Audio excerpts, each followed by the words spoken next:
Avec cette question, que peut-on faire individuellement chez soi pour être moins dépendant du pétrole, des énergies fossiles? Anthony Joly nous le dira.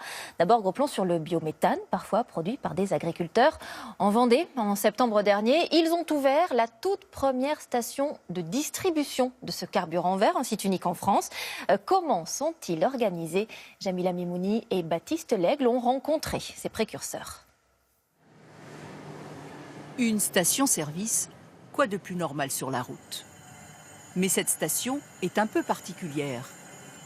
Elle distribue un gaz vert, du biométhane. Au niveau du prix aussi, bien sûr, c'est moins cher que le gasoil. Une autonomie intéressante quand même pour faire un minimum de kilométrage, environ 450 par jour.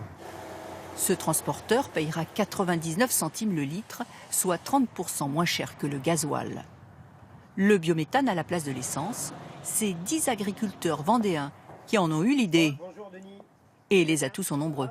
Plutôt que ça soit un pétrolier qui le fasse, il semblait important que nous, agriculteurs, on se prenne en main et on propose un carburant vert pour les transporteurs. Après, au niveau du CO2, on va diminuer de 80% l'émission de CO2. Et enfin, en particules fines, il y en a quasiment plus d'émissions de particules fines à la combustion de ce carburant. Ce carburant vert ne coûte pas cher à produire, car il provient des déjections des vaches de 4 exploitations. Damien Roy possède 150 vaches. Il les nourrit avec son maïs, son blé et son colza. Le fumier et le lisier, il le récupère précieusement. Plusieurs fois par jour, le même manège. Là, on est à côté du racleur qui, 15 fois par jour, racle les bouses et la paille. L'or noir de la ferme se retrouve dans cette fosse où il est broyé. Ce mélange va être pompé tous les jours, plusieurs fois par jour, pour l'envoyer à la méthanisation. 300 mètres plus loin, il se mélange avec celui de 3 autres fermes. À cela s'ajoutent les sous-produits agroalimentaires apportés par les industriels de la région. Le tout ira dans cette grande cuve. Chauffée à 40 degrés, les bactéries dégradent la matière. On obtient le biométhane pour faire rouler les camions. Il alimente aussi 1500 foyers de la ville de Mortagne-sur-Sèvre en énergie. Cette énergie profite aussi à l'économie locale. Cette boulangerie industrielle l'utilise pour chauffer son four qui marche 24 heures sur 24. Grâce au biométhane, c'est 30 000 petits pains au chocolat qui sont cuits à l'heure. Cette entreprise a fait le pari du biométhane. En plus de son four, elle a fait l'investissement de 2 camions équipés d'un moteur spécifique, et cela malgré un surcoût. Oui, le camion est légèrement plus cher, 25%, ce qui n'est pas négligeable pour un camion. L'énergie agricole qu'on achète est moins chère et surtout, elle est stable pendant 3 ans. On a passé un contrat avec les agriculteurs avec une stabilité des prix pendant 3 ans.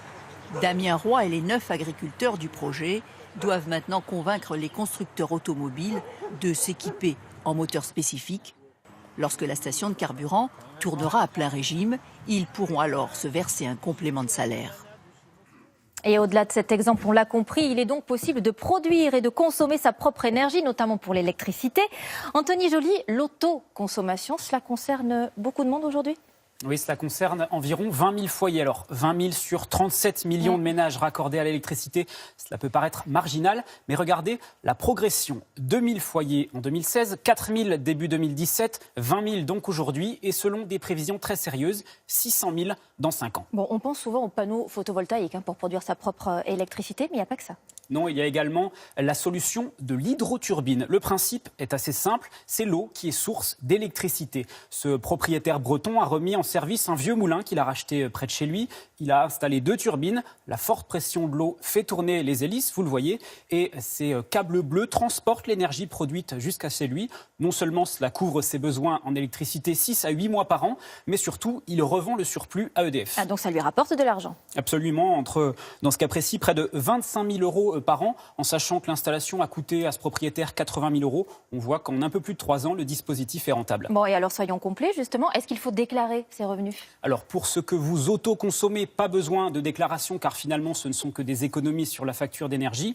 En revanche, pour le surplus que vous revendez, là oui, il faut déclarer ses revenus. Merci beaucoup Anthony Joly pour toutes ces précisions. On poursuit.